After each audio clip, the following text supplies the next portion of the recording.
بسم اللہ الرحمن الرحیم۔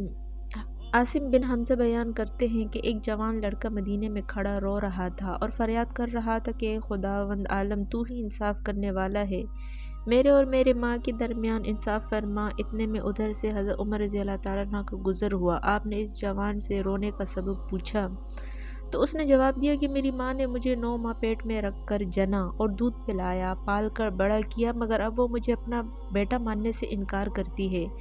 نہ صرف یہ بلکہ مجھے گھر سے بھی نکال دیا ہے۔ حضرت عمر رضی اللہ تعالیٰ عنہ اس کی ماں کو بلوایا۔ جب وہ عورت آئی تو آپ نے اس سے پوچھا کہ تو اس لڑکے کے بارے میں کیا کہتی ہے؟ کیا تو اس لڑکے کو جانتی ہے؟ تو اس لڑکے کی ماں نے کہا میں اس کو نہیں جانتی، پتہ نہیں یہ کون ہے اور یہ مجھے اپنی ماں کیوں سمجھتا ہے۔ اس کے برعکس میں ابھی تک غیر شادی شدہ ہوں۔ حضرت عمر رضی اللہ تعالیٰ عنہ نے اس بات کا ثبوت پوچھا تو اس عورت کے 4 بھائیوں اور 40 اہل قبیلہ نے گواہی دی کہ یہ عورت غیر شادی شدہ اور بے گناہ ہے۔ یہ لڑکا ہماری بہن کو بدنام کرنا چاہتا ہے۔ جب اس جوان لڑکے سے ثبوت مانگا گیا تو اس نے کہا کہ میرے پاس اس کے علاوہ کوئی ثبوت نہیں کہ یہ میری ماں ہے اور میں اس کا بیٹا ہوں۔ اس نے مجھے پالا ہے اور میں نے اس کے زیر سایہ پرورش پائی ہے، کیونکہ عورت کی طرف سے 40 گواہ پیش کیے گئے تھے اور وہ لڑکا جب گواہ پیش نہ کر سکا تو حضرت عمر رضی اللہ تعالیٰ عنہ نے حکم دیا کہ اس کو کوڑے لگائے جائیں۔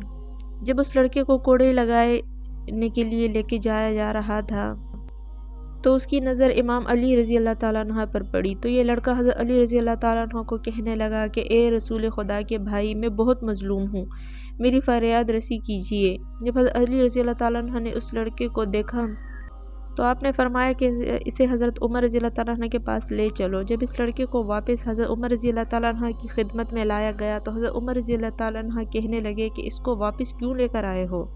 آپ کے سپاہی کہنے لگے کہ حضرت علی کے حکم سے لائے ہیں۔ اتنے میں حضرت علی رضی اللہ تعالیٰ عنہ بھی تشریف لائے اور فرمایا اس لڑکی کی ماں کو میرے پاس لاؤ۔ جب وہ آئی تو اس سے پہلے کی طرح سوال کیے گئے اور اس نے بھی 40 گواہ گزارے۔ انہوں نے اس عورت کے بے گناہ ہونے کی گواہی دی اور پھر لڑکے سے پوچھا تو اس نے بھی پہلے کی طرح وہی کہا جو پہلے کہہ چکا تھا۔ تو آپ نے پوچھا کیا مجھے اجازت ہے کہ میں ان دونوں کے درمیان فیصلہ کروں جو حق ہے؟ حضرت عمر رضی اللہ تعالیٰ عنہ نے کہا میں آپ کو کیوں کر روک سکتا ہوں، جبکہ میں نے رسول پاک سے سنا ہے کہ آپ ارشاد فرما رہے تھے کہ لوگوں، تم سب میں سے علی میرا بھائی ہے، سب سے زیادہ علم جاننے والا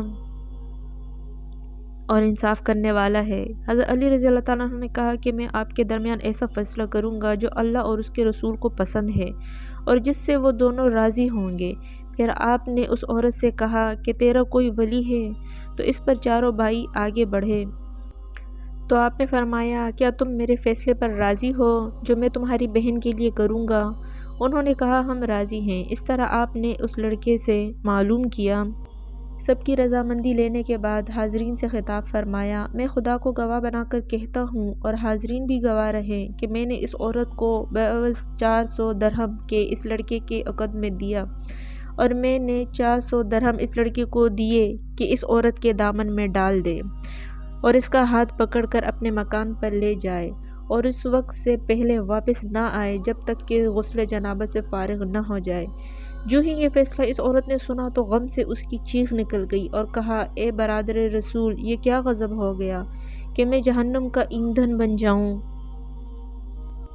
میں اقرار کرتی ہوں کہ یہ لڑکا میرا ہے اور میں اس کی ماں ہوں۔ ایک ماں کیوں کر اپنے بیٹے کی بیوی ہو سکتی ہے؟ آپ نے فرمایا پہلے ہی اقرار کیوں نہیں کیا؟ تو وہ عورت کہنے لگی کہ اے برادر رسول، میرا کوئی قصور نہیں ہے، یہ سب غلطی میرے بھائیوں کی ہے۔ آپ نے فرمایا پہلے ہی اقرار کیوں نہیں کیا؟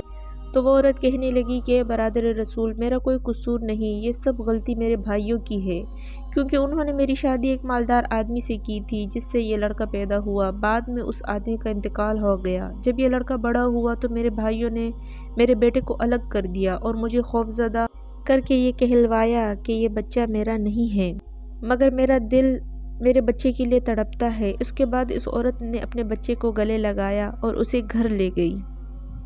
سامعین، اس طرح کی اسلامک ویڈیوز دیکھنے کے لیے ہمارے چینل کو سبسکرائب کریں۔ جزاک اللہ۔